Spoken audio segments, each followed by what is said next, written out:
예루살렘과 아테네가 무슨 상관이 있는가? 헬레니즘과 헤브라이즘은 어떤 연관이 있는가에 대해서 우리가 한번 생각을 해보도록 하죠.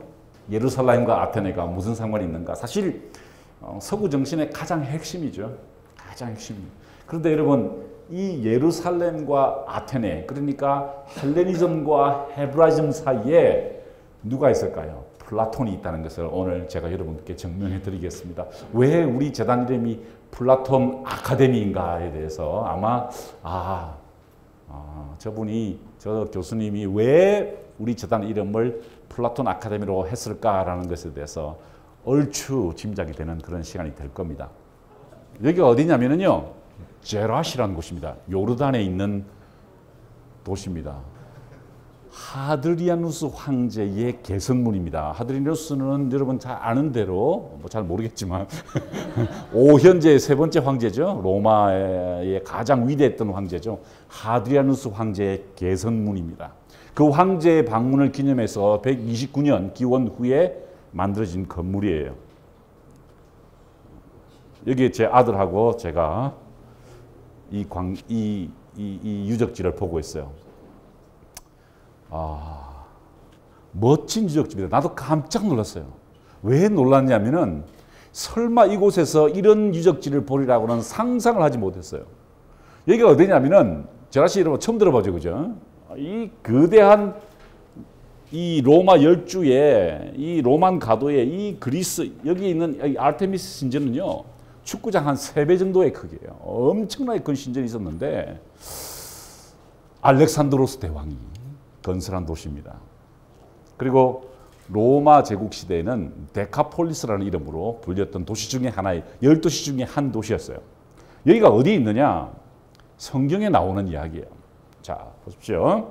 예수께서 바다 건너편 그라사인 지방에 이르러 예수가 호수를 지났어요. 그러니까 갈릴리 호수를 지나서 그라사가 어딜까요? 그라사가 어딜까? 제라시예요, 제라시.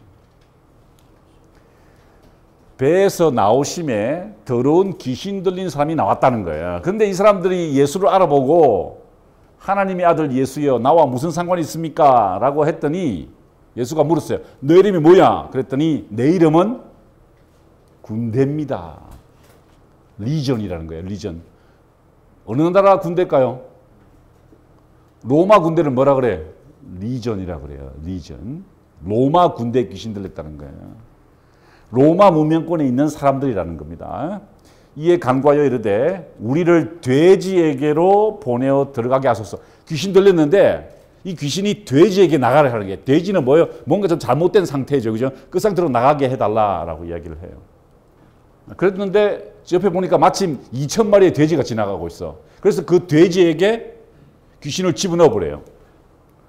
이 장면입니다. 예수가 귀신 들린 사람의 귀신을 뽑아서 이 돼지에게 집어넣는 이야기예요. 유명한 성경의 이야기죠. 바로 이 돼지들에게 집어넣었어요. 돼지하면 뭐가 생각나십니까? 어제 강의 들은 사람. 키르케 생각나요? 키르케. 자, 키르케의 포도주를 마시면 어떻게 되죠? 돼지로 변하죠. 여러분은 개로 변하죠? 네. 오늘 그렇게 변할 거 아니야, 그제? 아닌가? 뭔가 이상하지 않아요? 돼지로 변했다는 거예요. 계속 성경은 이야기는 이어집니다. 그랬더니 돼지 치던 사람들이 놀래가지고 어떻게 됐는지 물어보니까 그 귀신 들렸던 자가 당한 것과 돼지 일을 본 자들이 그들에게 알림에 예수께 그 지방에서 떠나라기 원한다. 나가라고 그래요. 예수 보고 나가라고. 그런데 재미있는 그 귀신이 쫓아나간 사람이 예수를 따라가겠다 그래요. 그죠? 따라가겠다 그러니까 그에게 이르시되 집으로 돌아가 내가 내게 어떻게 했는지를 이야기해줘라 라고 해요. 자, 그랬더니 그 사람이 어떻게 돼요? 예수께서 자기에게 어떻게 큰 일을 행하셨는지를 데가볼리에 전파하니 모든 사람이 놀랍게 여겼다는 겁니다. 지금 내가 무슨 얘기를 하는 걸까요? 헬레니즘과 헤브라이즘이 만나는 첫 장면입니다. 그죠? 그렇게 돼지, 로마 그 이야기와 함께 연관되어 있는 이야기가 헤브라이즘과 연결되는 그 놀라운 장면이 여기에 기록되어 있다는 것. 이것이 첫 번째 만남이라는 겁니다. 자, 그게 어디냐? 여기 제라시. 여기 보이죠? 제라시. 여기가 어디냐면 여기가 암만이에요. 암만. 여기 암만이 여기 보이죠? 암만이 요르단의 수도입니다. 그죠? 수도고 이게 국경선이에요. 이 국경선에서 이쪽이 뭐예요? 이쪽이 이스라엘입니다. 지금 여기서 난리가 나고 있죠? 지금 웨스트뱅크에서 난리가 나고 있습니다. 예수가 태어났던 곳은 어느 동네죠? 요 동네입니다. 요 동네. 그렇죠? 이 티베리아 혹은 갈릴리 호수 부근이었어요. 그런데 어디까지 이야기가 전해졌다고요? 여기에 전해졌다는 겁니다. 여기에. 그렇죠? 여기까지 제라시까지 여기까지 전해졌다는 이야기를 하고 있는 거예요. 자, 그러니까 지금 이 장소에서 헤브라이즘의 전통이 유입되면서 여기에 있던 헬레니즘, 알렉산드로스가 만들었던 도시, 그리고 로마 제국 때 데카폴리스로 확장되던 도시에 이제 두 문명이 만나기 시작했다는 것이죠. 바로 이곳이 예수가 태어났던 그 동네고 활동했던 곳이고, 여기가 제라시고 여기가 바로 예루살렘입니다. 그 헤브라이즘이 어떻게 탄생했는가 한번 봅시다. 여기가 어디냐면은 이거 내가 이스라엘에서 다 찍어 온 거예요. 내가 찍어 온 사진이에요. 보세요. 여기가 어딜까요? 바로 아기 예수가 탄생한 베들레헴이라는 곳입니다. 바로 이 장소에서 태어났기 때문에 아까 보았던 그 사람들이 함께 모여서 그 보려고 막 그렇게 하는 거예요. 하지만 태어난 곳은 그쪽이지만 자란 곳은 갈릴리라는 곳입니다. 북쪽에 있는 마을이에요. 산골 마을입니다. 성경에 봐도 그런 이야기가 나오죠. 나사렛 예수시란 말을 듣고 소리 질러 가로되 다윗의 자손 예수여 나를 불쌍히, 뭐 이렇게 나사렛 예수였다는 거예요. 나사렛. 근데 여기가 어디냐? 갈릴리에서 조금 멀리 떨어진 산골 마을이에요. 아주 조그만 마을에서 목수하는 집안이에요. 목수. 카펜터예요. 카펜터. 거기에서 아들로 태어났던 사람이었다는 거예요. 자, 무슨 말이냐? 지금 로마가 전 지중해 연안을 차지하고 있을 때 저 유대 지역의 가장 후진 저 시골 마을 한쪽 구석 목재소에서 한 청년이, 한 남자가 태어났는데 그 사람이 이 헤브라이즘 전통을 굳건히 세우게 된다는 거예요.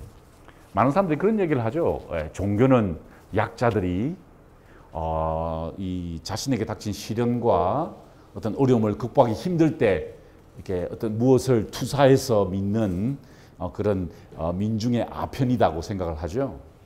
그렇게 생각하는 사람 많을 거예요. 여러분 나이 때는 그렇게 생각할 사람들이 많아요. 근데 그렇게 생각하는 사람은 굉장히 지적 오만에 근거한 거예요. 왜냐하면은 그렇다면은 지난 2000년 동안 그 수많은 사람들이 그 종교를 바라봤던 것들이 전부 다 약자들의 어떤 살아남기 위한 술체 혹은 민중의 아편이었을까? 그렇지는 않다는 거죠. 그러니까 굉장히 의미가 있는 이야기인데, 근데 출발점은 굉장히 우리가 보기에는 굉장히 조금 우리가 기대했던 것 같은 어떤 그 그리스 전통에서 이야기했던 어떤 그런 거대한 문명과는 달랐던 것이죠. 자, 그 다음에 세례를 받게 됩니다. 예수가 세례를 받고 세례라는 아주 독특한 행위를 통해서 이제 선지자로 부름을 받게 돼요. 자, 이 선지자가 누굽니까? 바로 세례를 베풀었던 세례 요한이라는 사람이에요. 세례 요한. 예수를, 이건 다빈치의 그림이죠. 또 다른 예수가 세례받는 장면이 또 나옵니다. 가나입니다. 가나 혼인잔치라는 이야기 들어보셨어요? 예수가 첫 번째 했던 일이 뭐냐면은 혼인잔치에 가서 물로 포도주를 만드는 기적을 행합니다. 당연히 맛이 없었을 것 같아요. 그죠? 물로 포도주를 만드는 맛이 없었을 것 같지 않아요? 지오토라는 사람이 유명한 그 스크로베니 체펄의 그림이죠? 예수께서 혼인잔치에 참석했는데 물로 포도주를 만들어서 이 연회장에게 이제 먹게 해주는 그런 장면이에요. 나는 이 그림 참 좋아하는데 이 어머니 표정이 참 특이해요. 그죠? 측은하게 바라보고 있죠? 이 사람을 보면서 술을 자꾸 머리가 배가 부르륵 나와서 살이 굉장히 쪘어요. 그죠? 그랬더니 저 어머니 시선이 마치 이런 얘기 하는 것 같잖아요. 인간아, 너 그러다가 죽는다. 그런 것 같잖아요. 바로 그 이야기를 담고 있죠? 그리고 이 예수라는 사람이 아주 독특한 일을 행동을 해요. 이상한 행동을 하는데 그게 뭐냐면은 물고기 2마리와 보리떡 5개로 5천 명을 먹이는 거예요. 이런 이야기가 기록되어 있다고. 그래서 거기 가보면은 그 장소에서 예수가 직접 이게 빵을 떼고 이렇게 물고기를 나눠줬던 돌멩이가 있어요. 지금도. 거기다가 성당을 지어서 오병이어 교회라 이렇게 이야기를 해요. 근데 가서 내가 사진을 찍으면서 이상하게 생각했던 게 뭐냐면은 왜 물고기는 2마리 있는데 보리떡은 4개밖에 없을까? 원래는 5개이지, 그죠? 왜 없을까? 네가 대답해봐. 왜 4개만 있을까? 여기 봐. 4개잖아. 하나, 둘, 셋, 넷. 야. 하나 들고 있었다는 거예요. 야. 그것도 좋은 해석이에요. 약간 황당한 해석이었네. 신학적으로는 예수 자신이 한 개의 떡이었다는 거예요. 자기가 떡이니까 4개는 나는 너희들을 위한 떡이다 그러죠, 그죠? 그러니까 4개는. 그래도 아주 재미있는 해석이었어요. 들고 있었기 때문에 빠져 있었다. 자, 여기가 바로 갈릴리입니다. 갈릴리. 예수가 제자들을 불렀다는 곳이에요. 여기서 그 어부들이 이렇게 고기를 잡는 걸 보고 야 나를 따라와라 하고 불렀던 곳입니다. 바로 그곳에서 처음으로 사역이 일어나게 되죠. 거기서 내가 이 고기를 사 먹었어요. 이 고기 이름이 뭐냐면 베드로 고기라 그래. 베드로가 잡았다는 고기예요. 그래서 그걸 튀겨가 팔아요. 되게 비싸게 팔아요. 먹지 마요. 10달러는 해요. 그래도 기념으로 내가 그 베드로 고기를 먹었습니다. 시몬 베드로가 이를 보고 예수의 무릎 앞에 엎드려 이르되 주여 나를 떠나소서. 그 장면을 담고 있습니다. 여기가 어디냐면 가버나움이라는 곳입니다. 가버나움. 예수가 회당에서 가르쳤다라는 글이 나오는데요. 이 말씀은 예수께서 가버나움 회당에서 가르칠 때 바로 여기서 가르쳤다는 거죠. 여기서. 그리고 가버나움에서 세금을 바치는 장면도 나옵니다. 사람들이 너무 많이 따라오니까 이거 통제가 안 돼. 그래서 산으로 올라가요. 그래서 이 언덕에 올라가서 예수가 강의를 하기 시작합니다. 이게 바로 그 유명한 팔복산이에요. 팔복. 가보니까 약간 깨더라고. 내가 기대했던 거 좀 달라요. 그냥 평범한 산이에요. 그 산에서 위에 여기 성당 있죠. 요 뒤에 있는 성당에서 예수께서 심령이 가난한 자는 복이 있나니 이렇게 설교를 하기 시작했다는 거. 바로 여기가 갈릴리 호수고요. 갈릴리 지방에 퍼졌다는 겁니다. 이제 십자가에 달리기 위해서 예루살렘으로 가게 되죠. 예루살렘 이 언덕에서요. 기도하는 장면입니다. 그 바위 위에서 얼굴에 땅에 대고 기도하는 장면입니다. 그리고 최후의 만찬을 나누게 되죠. 자, 이렇게 딱 최후의 만찬을 나눌 때 가룟 유다가 이제 배신할 것을 알게 되죠. 그죠? 그때 예수가 그들이 먹을 때 떡을 가지고 축복하시고 뭐 이런 얘기를 쭉 우리가 들을 수 있습니다. 그러다가 이제 이 카라바조가 그린 그림인데요. 이 사람이 가룟 유다죠. 예수를 배신하는 키스를 하는 거예요. 예수를 파는 자가 그들에게 군호를 짜이르되 내가 입 맞추는 자가 그이니 나를 잡아라 한지라 하고 키스를 딱 하니까 이제 예수가 딱 잡혀가는 장면. 제가 이 그림 참 좋아요. 우리 집에도 이게 사본이 하나 걸려 있는데 이거 보세요. 예수가 깍지를 탁 끼고 탁 버티는 거예요. 자기 제자가 자기를 배신하는 걸 참고 견디는 겁니다. 고문받는 예수의 모습입니다. 그래서 십자가를 지고 올라갔다가 십자가를 지고 올랐던 길이 비아 돌로로사라고 하죠. 슬픔의 길입니다. 그래서 십자가에 달렸어요. 이것도 엘 그레코의 그림이죠.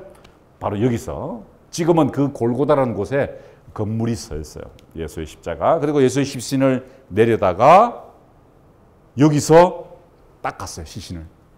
바로 그 장면. 내가 이 예루살렘 성지에서 찍은 사진인데 보세요. 얼마나 많은 사람들이 이 예수의 시신을 닦았던 돌멩이 여기 있죠? 여기 예수의 시신을 닦는 거예요. 그래서 예수의 시신, 이것도 갈아봐줘요. 시신을 무덤에 묻게 됩니다. 그게 바로 여기가 무덤이. 무덤이고 이것이 끝이에요. 기독교인들은 그가 부활해서 하늘나라로 가셨다 이렇게 믿죠. 자, 보십시오. 다시 한번 복기를 해봅시다. 헤브라이즘이 이거예요. 첫 출발이 아주 말구유 같은 데서 태어났는데 이렇게 저렇게 하다가 십자가에 달려 죽었어요. 거의 끝인 줄 알았어요. 그런데 여기서 끝이 아니라 서구 전통의 한 축을 형성하게 되었다는 겁니다. 지금 내가 신앙적인 이야기를 하는 것이 아니라 종교적인 이야기를 하는 것이 아니라 그 전통이 첫 출발은 굉장히 어떻게 보면은 우리가 기대했던 것과는 전혀 다른 굉장히 그 어떤 평범하고 어떻게 보면 그 약하고 소수의 이야기였다는 것이죠. 자, 그렇다면은 헬레니즘은 어떻게 탄생했을까? 누굽니까 이 사람? 플라톤이죠. 플라톤. 헬레니즘은 어떻게 탄생했을까? 이런 이야기. 뭐 잘 아는 대로 여러분이 플라톤이 서구 철학의 각주라고 할 정도로 굉장히 그 서구 정신의 아주 보편적 정신을 형성하게 되었는데 이 사람이 이 플라톤의 모습이에요. 플라톤이 이렇게 늙진 않았는데 굉장히 늙은 모습으로 그려졌어요. 그 당시에. 이 플라톤이 자기 스승 소크라테스가 죽는 걸 보면서 큰 충격에 빠지게 되죠. 야, 이게 어떻게 이렇게 훌륭한 사람이 죽을 수 있을까? 이게 사형을 당할 수 있는가에 대해서 고민하게 돼요. 나중에 아리스토텔레스가 그런 얘기를 합니다. 아테네가 철학에게 첫 번째로 범죄를 저질렀던 날이다라고 그것을 평가하죠. 그러니까 소크라테스가 죽은 장면입니다. 이 플라톤은 그 스승이 죽어가는 모습을 보면서요. 스승의 삶을 회고하면서 그리고 자신을 돌아보면서 그리고 아테네의 미래를 생각하면서 야 어떻게 이런 일이 있을 수 있었단 말인가라고 철학적 사유를 하면서 헬레니즘이라는 전통이 이제 서구의 정신의 골격을 이루게 됩니다. 플라톤의 고민은 이런 것이었습니다. 어쩌다가 아테네가 이렇게 되었을까? 이 고민이었어요. 왜냐하면 단순하게 소크라테스의 죽음만이 문제가 아니었습니다. 소크라테스의 죽음 그 이전에 일어났던 몇 개 일련의 사건은 아테네 지성인들로 하여금 특히 철학자들로 하여금 큰 충격에 빠지도록 했죠. 그것이 무엇이었는가? 두 번의 연속된 전쟁이었습니다. 어떤 전쟁이었죠? 페르시아 전쟁과 펠로폰네소스 전쟁이었습니다. 페르시아 전쟁은 영화 300 봤지? 크세스가 30만 대군을 이끌고 쳐들어와 가지고 그냥 엄청난 시련 490년에 마라톤, 480년에 뭐 두 번의 전쟁이 있어서 살라미스 해전. 자, 페르시아 전쟁이 끝났어요. 어떻게 됩니까? 페르시아 전쟁이 끝난 다음에 잘 아는 대로 여기죠. 여기가 살라미스 쪽이에요. 여기가 아테네고 그죠? 바로 이쪽 펠로폰네소스 동맹하고 델로스 동맹이 서로 치열한 각축전을 벌이게 됩니다. 페르시아 전쟁을 이겼던 것은 사실은 누구 때문이죠? 아테네 때문이었죠. 그래서 아테네가 이 델로스 동맹의 힘을 모아서 굉장히 급성장하게 됩니다. 그랬더니 이 스파르타를 중심하는 펠로폰네소스 동맹들이 공격을 하면서 이제 문제가 생기는 거죠. 델로스 동맹의 금고는 여기 있었어요. 여기에 이제 보물창고를 이제 세금을 다 모아서 여기서 봉헌금을 모아서 이렇게 관리를 했었는데 아테네 사람들이 이걸 뺏어버렸어요. 소문까지 냈죠. 이 귀신이 산다고 그 헛소문을 내가지고 그걸 뺏어가지고 어디다 갖다 놓습니까? 파르테논 신전에다가 보관을 하게 되죠. 자, 뿐만 아니라 조공을 받았어요. 워낙 강대했기 때문에 여러 나라들로부터 이 조공받은 목록입니다. 목록이죠. 조공받은 돈 가지고 이자 놀이를 했어요. 돈 빌려주고 고리의 이자를 뗐습니다. 자, 그러니까 어떻게 될까요? 아테네가 엄청나게 빠른 속도로 강대한 국가로 성장하게 됩니다. 동독이 오른 거예요. 아테네가 동독이 오른 겁니다. 그래서 파르테논 신전 안에 아테네 여신상을 짓는데 황금으로 떡칠을 합니다. 페리클레스의 황금기였는데 황금의 시대가 돼버린 거예요. 사람들은 황금을 찾아서 눈이 멀게 되었다는 거죠. 왜 그랬냐면은 타소스라는 곳에서 저 북쪽에 있어요. 북쪽에 있는 거기에서 금광이 발굴됐는데 헤로도토스의 역사의 기록 보면은요. 사람들이 그 금을 찾아서 산 전체를 온통 파헤치고 다녔다라는 기록이 있습니다. 자, 타소스입니다. 자, 사람들이 돈독이 오르면 어떻게 될까요?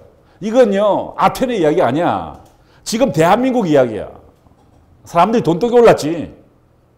아닌가? 돈독이 올랐어요. 그러니까 젊은이들은 어떻게, 여러분 같은 젊은이들이 뭘 한 줄 알아요? 몸짱이 되려고 했어요. 몸짱이. 이 몸짱, 테세우스 숭배가 되는 테세우스. 남자들은요, 몸짱이 되기 위해서 식스팩을 만들려고 그냥 아침부터 밤까지 운동만 하는 거예요. 이자들은 뭐 할까요? 성형수술이 유행했어. 아니 뭐 화장술이 유행했다는 거죠. 네? 아름다운 사람들에 대한 사실 이걸 보고 에이 교수님 이게 테세우스 아닌데요. 헤라클레스인데 그렇게 이야기해야지, 이제 이건 아니죠. 자, 이게 테세우스입니다. 누구죠? 이게 미노타우스죠. 미노타우스. 갑자기 테세우스 숭배가 일어난 거예요. 뭘 숭배하는 걸까? 아테네 건국을 왕을 숭배하는 게 아니라 몸짱을 숭배하는 거예요. 여성들은 뭐? 아름다운 여성에 대한 숭배. 사람들이 돈독이 오르고 육체적인 아름다움에 신경을 쓸 때 한 학자가 아니지, 한 사람이 등장했는데 그 사람이 누굴까요?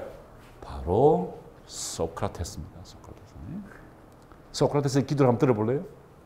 친애하는 판신과 이곳의 모든 신들이시여, 내 내면이 아름다워지게 해주시고 내 외적인 재산은 내 내면의 상태와 일치하게 하소서. 나는 지혜로운 사람이 부자라고 믿고 싶으며 황금은 절도 있는 사람이 지니거나 가져갈 수 있을 만큼만 갖고 싶습니다. 무슨 말일까요? 진짜 부는 황금이 아니라, 아름다움이 아니라 뭐라고? 지혜. 내면의 상태와 일치해야 된다는 거예요. 내가 가진 부는 내 내면의 상태와 일치해야 된다. 그러지 않으면 뭐가 되죠? 졸부가 되죠. 그렇죠? 그 시대는 어떤 사람이냐? 내가 어제 상당히 이 토론을 지켜보면서 참 걱정스러웠던 것은 뭐냐면은 바로 말 잘하는 사람들이 대우받던 시대가 바로 기원전 5세기 아테네였다는 것입니다.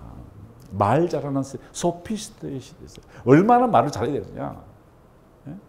보세요. 여기다가 물을 부어가지고 물을 딱 붓잖아, 여기다가. 그러면 여기가 물이 졸졸 흘러내려.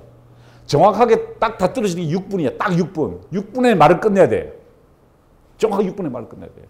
변론을 할 때라든지 무슨 연설을 할 때 반드시 6분 안에 말을 끝내기 위해서는 뭐가 필요해요? 스킬이 필요해요. 그죠? 오늘 우리가 강의를 들으면서 강당에서 말 못하는 사람과 말 잘하는 사람의 차이를 봤죠?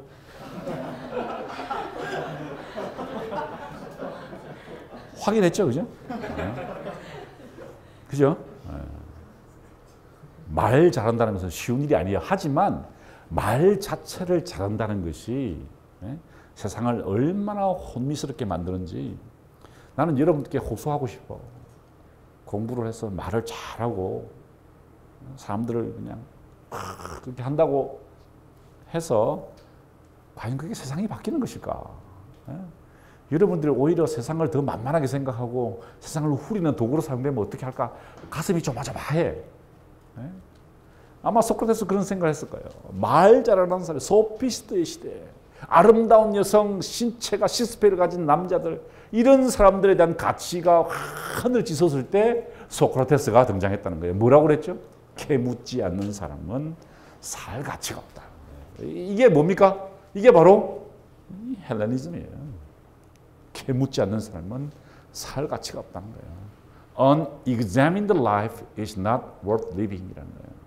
이 사람이 근데 얼마나 그 사회 사람들, 그 동네 사람들로부터 비난받았는지 보세요. 나는 저 찢어지게 가난한 수다장이 소크라테스를 혐오한다네. 그런 세상의 모든 것을 사색하지만 다음 길을 어디서 구해야 할지 모를 정도로 가난한 인간이라는 거예요. 아버지는 석공이었고 어머니는 산파였죠. 자, 근데 어떻게 소크라테스가 어떻게 이런 생각을 하게 됐을까? 그게 궁금하잖아요. 어쩌다가 이런 생각을 했을까? 캐묻지 않는 삶이 도대체 왜 중요하다고 그 사람은 생각하게 됐을까? 왜 헬레니즘 전통이 나오게 되었을까? 아주 극심한 혼돈과 전쟁의 위기 속에서 나온 거예요. 그러니까 한 시대가 혼미스러우면요, 그 다음 세대에서 뭔가 새로운 세상이 나옵니다. 이 소크라테스가 어디에 전쟁에 참여하게 돼요? 그것이 군인이었어요. 당시 시민들은 반드시 전쟁에 참여해야 돼요. 그래서 바로 그 유명한 그 메가라 봉쇄 때문에 펠레폰네소스 전쟁이 일어났는데요. 포티타의 전투에 참전하게 됩니다. 그냥 사병으로 참전하게 됐던 거예요. 했는데 그 알키아베데스 이야기도 굉장히 많은데 좀 생략하기로 하고, 그곳에서 432년, 429년 3년 동안 전쟁을 참여하게 되는데 거기서 어떤 일이 벌어지냐면요. 수많은 아테네 군인들이 전사를 했어요. 그런데 장례를 치를 형편이 못했어요. 그래서 시체들이 막 썩어갔어요. 그리스에서는 시체를 장례 지내지 않으면 그건 큰 모욕이거든요. 근데 그런 일이 벌어졌어요. 뿐만 아니라 그 포티다이아 사람들이, 이 아테네 사람들이 에워싸고 있으니까 식량이 없어서 식인 행위를 하는 걸 봤어요. 사람들 애를 잡아먹고 자녀들을 잡아먹고 막 그래서 제비뽑기 해가지고. 그걸 지켜보면서 이 소크라테스가 큰 충격을 받았습니다. 알키비아데스는 그 동료, 자기 상관이기도 자기 남자 그 파트너기도 했죠. 이 사람이 기억에 이렇게 기록되어 있어요. 소크라테스는 포티다이아 병원에서 넋이 나간 채 유령처럼 서서 24시간 동안 멍하니 서 있었다는 거예요. 이게 바로 전환점이 된 겁니다. 사륙과 전쟁의 상처 속에서 이 사람이 깊이 성찰하게 된 거죠. 그곳에서 돌아와서 설파하기 시작한 게 바로 뭘까요? 아레테입니다. 자, 그때까지 아레테는 무엇이었느냐? 신체적인 식스팩, 아름다움 이런 게 아레테라고 생각했어요. 용맹함. 그런데 소크라테스가 그 포티다이아 병원에서 24시간 동안 멍하니 서서 사색하면서 내린 결론은 뭐냐면은 절제, 헌신, 정의의 실현, 지혜가 아레테라는 거예요. 몸짱이고 뭐 아름다운 게 아레테가 아니고 신체적인 아레테가 아니라 내면의 아름다움이 아레테다라는 걸 알게 됩니다. 그래서 아테네로 돌아오게 돼요. 그 당시 아테네의 모습입니다. 여기 파르테논이 보이죠? 그리고 여기가 아고라입니다. 소크라테스가 이곳에서 앉아서 사람들에게 이야기를 걸었어요. 그렇죠? 여기서 알키비아데스와 이야기를 나누고 크세노폰과 대화를 나눴죠. 크세노폰이 여기서 찾아와가지고 여기 앉아있는 소크라테스에게 물었습니다. 선생님, 식료품 가게가 어디입니까? 그랬더니 탁월함을 추구하는 자는 어디서 찾을 수 있는가? 라고 질문했다는 것이 바로 여기죠. 아레오파고스 언덕입니다. 전염병이 창궐했어요. 그래서 8만 명이 죽어나가는 모습도 지켜봅니다. 그러니까 그 사회가 대혼란의 국면에 전쟁하고 있었죠. 그죠? 동족 살인이 일어나고 있었고 또 전염병이 돌아서 뭐 엉망이었습니다. 그때 이 사람이 아레테의 개념을 깨닫고 돌아와서 했던 이야기입니다. 내가 숨을 쉬고 그럴 능력이 있는 한 나는 철학으로 소일하는 일도 여러분에게 조언하는 일도 내가 만나는 모든 사람들에게 여네테르처럼 다음과 같은 이야기를 해줄 겁니다. 라고 하면서 자신의 사명을 이야기해요. 그게 뭘까요? 바로 이겁니다. 이 이야기를 했다는 거예요. 이것 보세요. 당신은 학생이 아니요. 당신의 대학은 위대하며 지혜롭고 강력하기로 명성이 자자하지 않소. 학은을 부와 명예와 명성은 되도록 많이 획도가리고 안달하면서도 지혜와 진리와 당신 혼의 최선의 상태에 대해서는 관심도 없고 생각조차 하지 않다니 부끄럽지 않소? 우리 시대의 소크라테스가 여러분들에게 이런 얘기를 들려주고 싶을 거예요. 여러분들이 무엇을 추구해야 되냐? 황금을 추구해야 되냐? 식스팩을 추구해야 되냐? 아름다움을 추구해야 되냐? 아니라는 거죠. 지혜와 진리와 여러분의 혼의 최선의 상태에 대해서 입니다. 내가 하는 일이래야 돌아다니면서 노소를 막론하고 여러분의 몸과 재산이 아니라 여러분의 혼의 최선의 상태에 관심을 쏟는 것을 최우선적으로 생각하도록 여러분을 설득하는 것이 전부입니다. 라고 얘기를 하죠. 그리고 바로 이곳에서 이 아테네에서 사람들에게 질문을 하고 해답을 주는 것이 아니라 질문을 던지면서 자아도취에 빠진 아테네에게 철학을 선물을 하게 됩니다.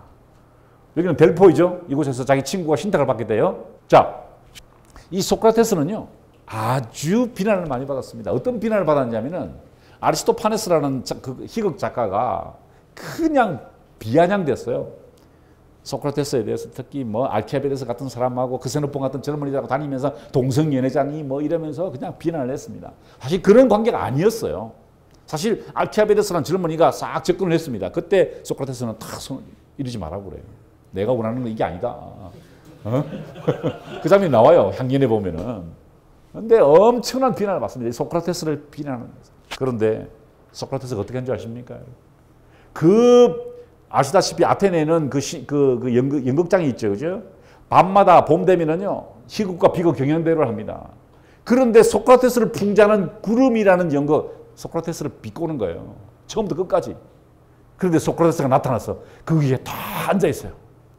자, 여러분. 지금 이제 여러분 중에서 저를 비꼬는 그 희곡을 만들었어. 그러면 내가 여기 있고 싶겠어? 안 있고 싶겠어? 안 있고 싶겠죠. 근데 나는 내가 여기 앉아 있는 거예요. 그러면 막 소크라테스 비난하는 장면이 나오잖아요. 그럼 사람들이 소크라테스를 보면서 와 웃음을 터뜨려요. 그럼 소크라테스가 어떻게 한 줄 알아? 창피해서 고개를 숙였을까? 탁 일어나가지고요. 인사를 쫙. 그래서 사람들이 물었어요. 소크라테스 선생님, 기분 나쁘지 않으십니까? 자존심 상하지 않으세요? 그랬더니 뭐라고 하는 줄 알아요? 아닙니다. 혹시 제가 이 연극을 통해서 내가 고칠 것이 있는지 없는지 살펴보러 왔습니다. 여러분 누가 여러분을 비난하잖아요. 그러면 발끈하지 말고 소크라테스를 떠올려. 혹시 내가 이 사람의 비난 속에서 내가 고칠 점이 있을까? 생각해 보라는 거예요. 자, 뭐 긴 이야기를 짧게 하면 여기서 이제 갇혀가지고 죽게 되죠.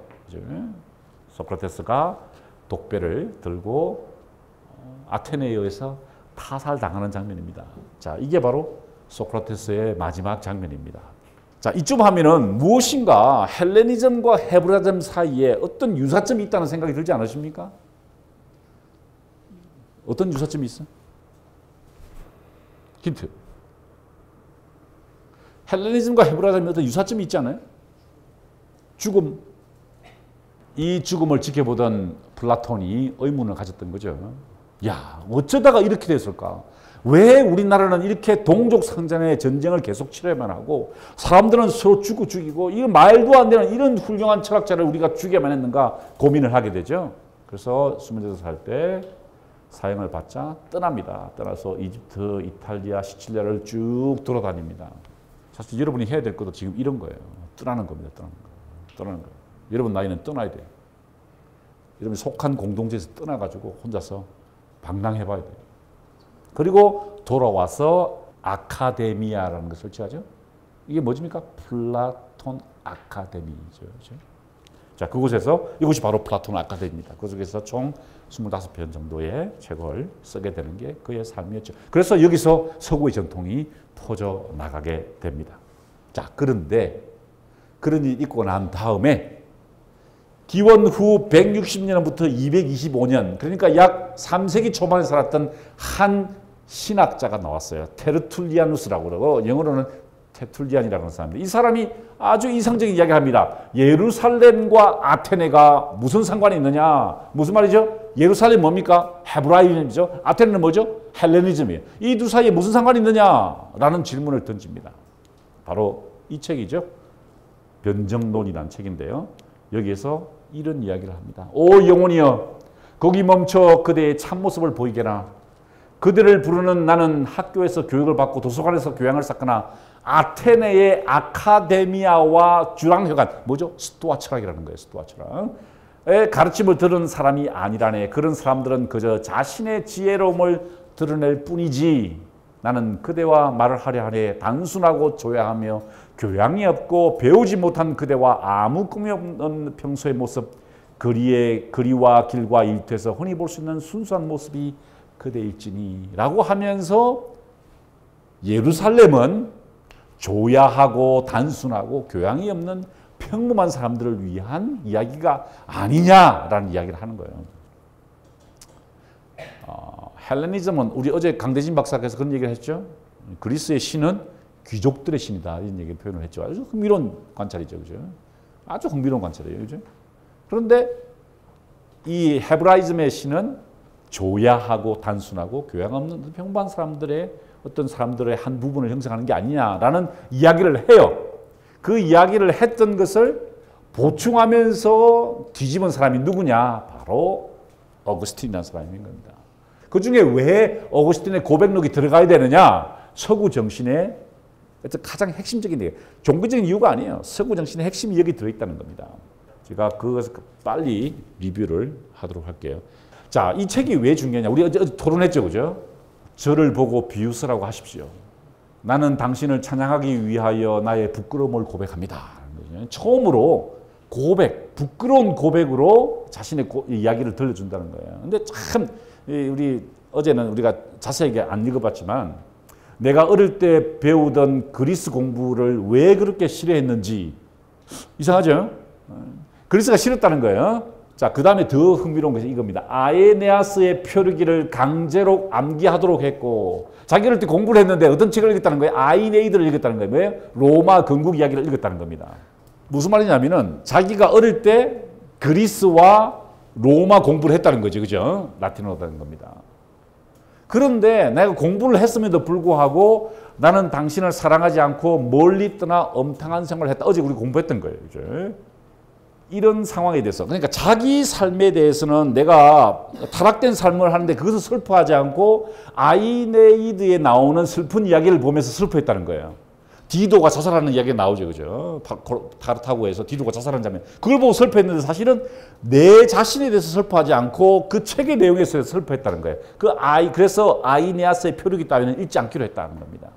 사람들이 어떻게 행동하느냐 보니까 자기가 문법을 틀리게 말하면은 라틴어 문법을 틀리게 말하면 부끄럽게 생각하는데 자신의 삶을 엉망으로 살아도 부끄럽게 하는 사람은 없더라는 거죠. 자, 지성과 그 다음에 삶 사이에 괴리가 일어나는 것에 대해서 아주 면밀하게 관찰을 하게 되는 거죠. 그러면서 기도합니다. 오 주여 굽어 살피소서. 인간의 자식들은 이전 사람부터 배운 글자와 음절의 관습적인 법칙, 라틴어 문법을 이야기하는 거예요. 그러니까 자신의 구원에 대해서는 생각하지 않고 문법만 맞는지 안 맞는지에 대해서 계속 이야기를 하던 것이 자기에게는 믿을 수 없는 이야기처럼 보였다는 것이죠. 그래서 아버지의 그 가난 때문에 결국 타가스테, 그러니까 아프리카 북단에 있는 도시에 거기서 가정 형편 때문에 학교를 쉬고 부모님 집에 함께 살게 됐습니다. 위에 있는 것은 그때의 그림을 담고 있습니다. 그러다가 우리가 어제 공부를 했지만 배설이를 하는 거예요. 어제도 우리 그 교수님께서 그 옛날 버전으로 한데 이건 최근의 버전이에요.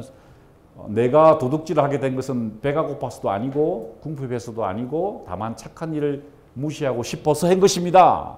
내가 가난해서 한 것도 아니고 배가 고파서 한 것도 아니고 그냥 죄를 짓고 싶었다는 거예요. 그 나의 마음을 이해하기 힘들다는 것이죠. 그러다가 이제 카르타고로 갔습니다. 카르타고는 큰 도시예요. 굉장히 큰 도시거든요. 그런데 여기서 아주 흥미로운 구절이 나옵니다. 나는 아직 사랑하고 있지 않으나 사랑하기를 사랑하자. 어제도 우리가 했는데 이게요. 이게 서구 전통의 이 무서운 점이 바로 여기입니다. 사랑하기를 사랑하고 숨겨진 욕구를 불만해서 그 욕구 불만을 더 강하게 느낀다는 거예요. 그러니까 욕구가 욕구를 만들고 사랑이 사랑을 만드는 것까지 분리시킨다는 거예요. 자기과 자신과 자신의 사랑하는 자신과를 분리시킬 수 있는 정도까지의 생각이 이제 극단화되기 시작했다는 것을 이야기를 하는 거죠. 그것이 고백록에서 철저한 사유석에서 나왔다는 겁니다. 이게 카르타고의 모습이고요. 자, 그러다가 전환점이 일어납니다.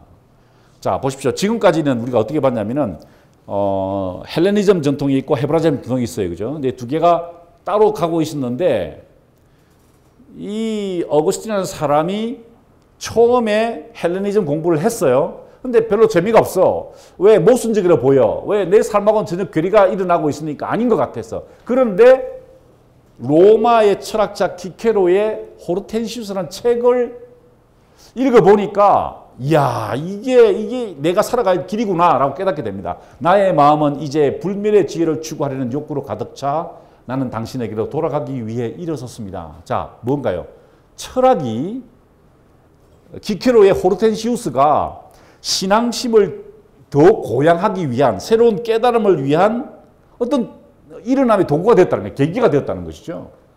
여기서 이제 만나기 시작한다는 겁니다. 이 두 개의 분리되어 있던 생각이 만나는 접점이 마련되는데 그게 어디냐? 바로 키케로의 호르텐시우스였다는 거예요. 자, 이걸 통해서 내가 신앙심까지도 더 고양하게 되었다라는 것입니다. 그런데 아쉽게도 호르텐시우스는 내용을 몰라요. 우리가 어떤 내용인지.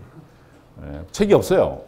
남아있는 것은 어거스틴의 기록에 남아있는 것만 우리가 알고 있어요. 그것만 알고 있어요. 그런데 대충 어떤 내용이냐면 4명이 토론하는 거예요. 4명이 토론하는 건데 그 중에서 키케로가 시, 역사, 수사학, 철학 중에서 어떤 게 제일 좋으냐라고 하면은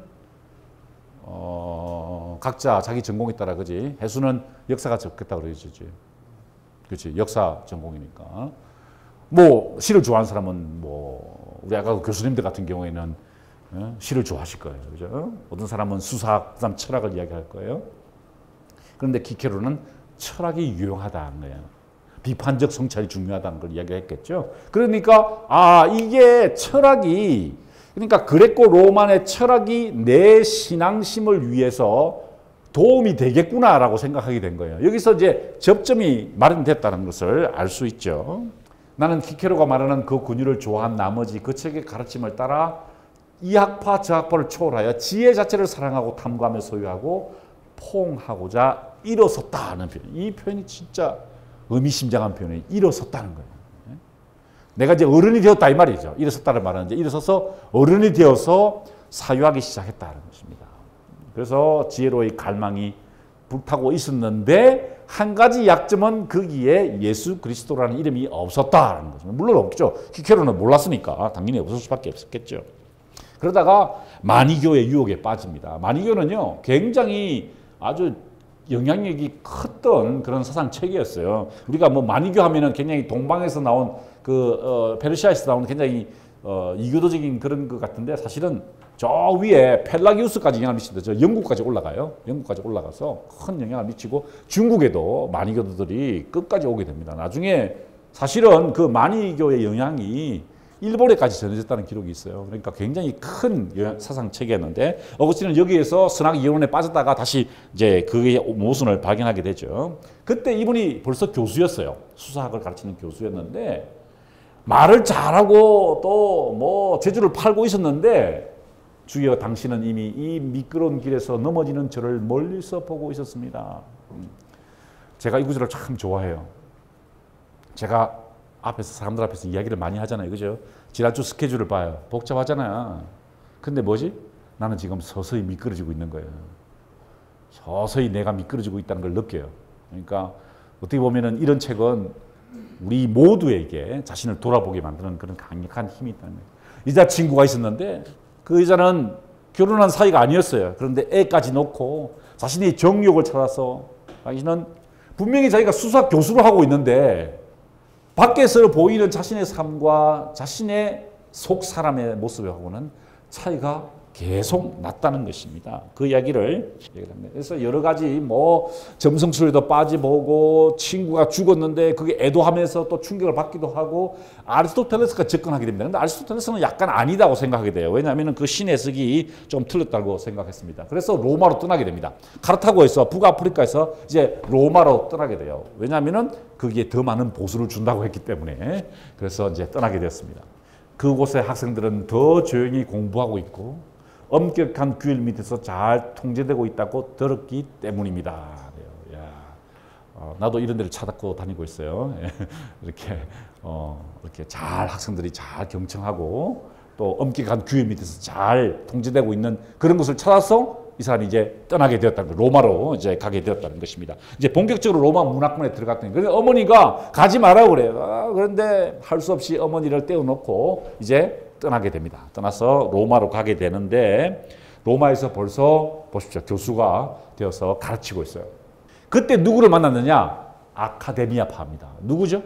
플라톤 아카데미파입니다. 다시 플라톤과 만나게 된 거예요. 플라톤을 만났을 때 그들이 굉장히 현명하다는 생각이 들었습니다.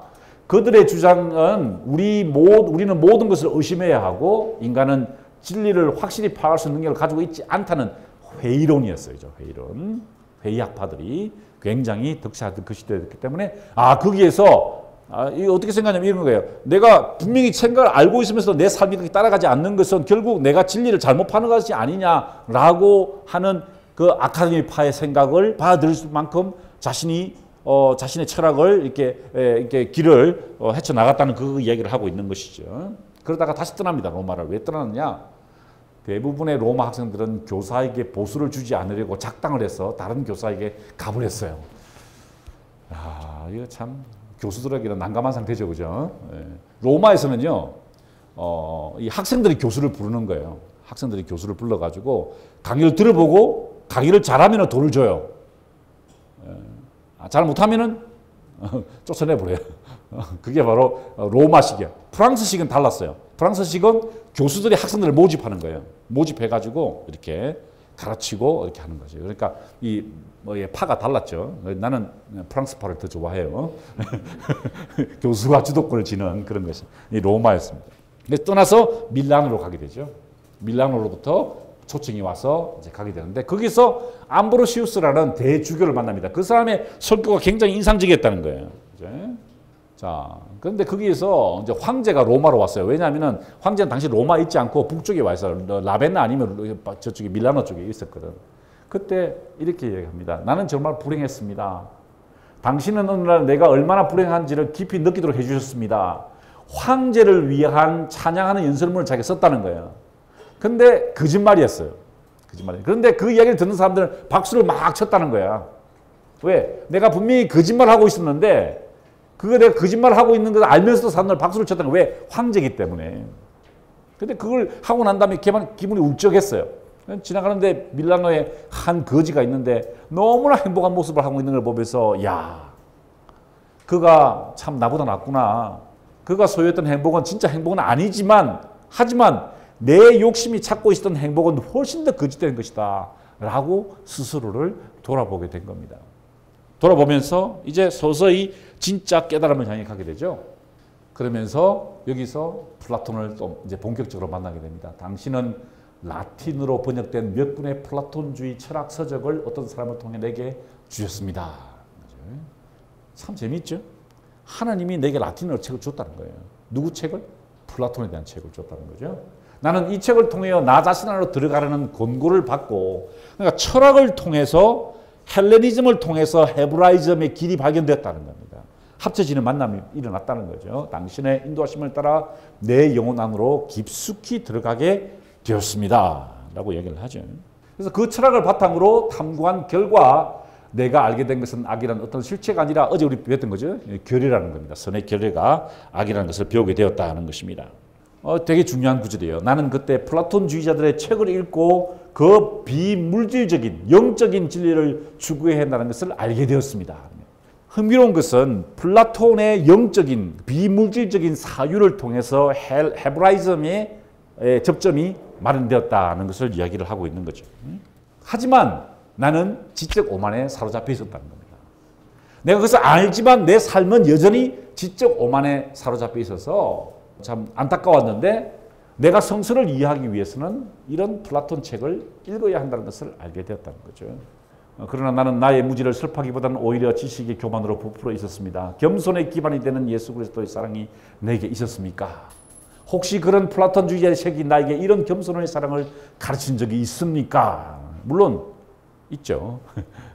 굉장히 그 겸손에 대해서 이야기를 많이 해요. 아리스토텔레스도 이야기를 했죠. 니코마코스 율리에 보면 그런 겸손에 대한 얘기도 많이 나와요. 하지만 예수 그리스도의 그 겸손, 예를 들어 자신의 목숨을 바치고 뭐 십자가에 달리고 이런 것까지 한 적이 있느냐라고 돌아보면서 또 자신의 신앙을 강화시키게 됩니다. 자, 이런 가엾은 인간이 무엇을 할 수 있습니까? 누가 이 사망의 몸에서 우리를 구해낼 것입니까? 당신의 은혜밖에 없습니다. 라고 이야기를 하죠. 그러면서 플라톤을 공격하는 겁니다. 플라톤주의에. 이런 것들이 없다는 거예요. 이런 경건의 표현, 고백의 눈물, 희생, 괴로워하는 마음, 상하고 참여하는 심정, 겸손, 구원, 신부인 도성, 성령의 표정, 우리의 구속의자는 있지 않습니다.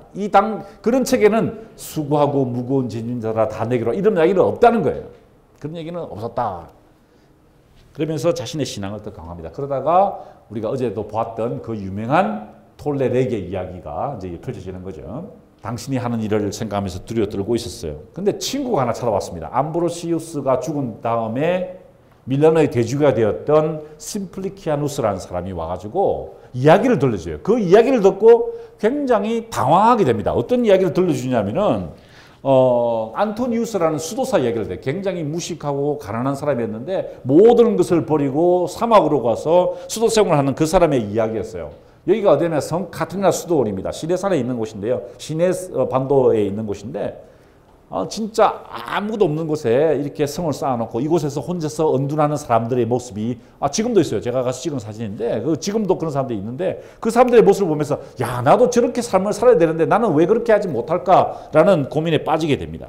그러면서 여기에서 어떻게 보면은 이제 본격적인 정말 적나라한 자신과의 대면이 일어나게 되는데 이것이 사실은 소크라테스가 얘기했던 캐묻지 않는 삶은 살 가치가 없다 했던 거 굉장히 유사한 부분이에요.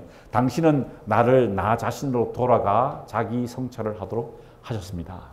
우리는 우리 자신을 보기 싫어서 이때까지 내 등 뒤에 놓아두었던 나의 얼굴을 내 앞에 내려놓았다는 겁니다. 나는 나의 얼굴을 바라보게 됐다는 게 자기를 성찰하게 되었다는 것이죠.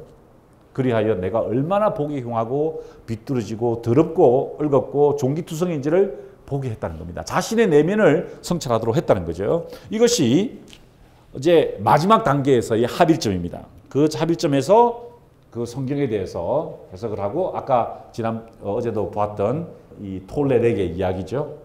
무화과 나무 밑에서 눈물을 흘리고 있을 때 나는 실컷 소리라도 내어 울어버리고 알피우스의 곁을 떠나 무화과 나무 밑으로 가서 흐느끼 울기 시작했습니다. 그때 밖에서 소리가 들렸다는 거죠. 뭡니까? 기도하는 장면입니다. 오 주여 언제까지입니까? 언제까지입니까? 그러다가 톨레렉에 집어서 읽으라는 이야기를 듣게 되죠. 그 내용은 성경에 있는 내용이었어요. 술 취하지 말고 오직 주 예수 그리스도로 옷 입고 정력을 위하여 육신의 일을 돕는 이 말이 무슨 말이냐면은 간단하게 말하면은 자신의 힘을 하지 못한다는 겁니다. 자신의 힘을 하지 못한다는 거예요. 예수 그리스도의 옷을 입어라. 옷을 입자는 말은 타의적인 힘에 의존해야 된다 이 말이에요. 은총에 의존해야 된다 이 말입니다. 인간은 약하다는 거예요. 인간은 한계가 있다는 거예요. 그러니까 그것을 옷 입었을 때 내가 술 취하지 않고 음란하지 않고 호색하지 않고 쟁투하지 않을 수 있다라는 깨달음을 얻게 된 것이죠. 그래서 세례를 받게 되고요. 그래서 교수를 때려칩니다.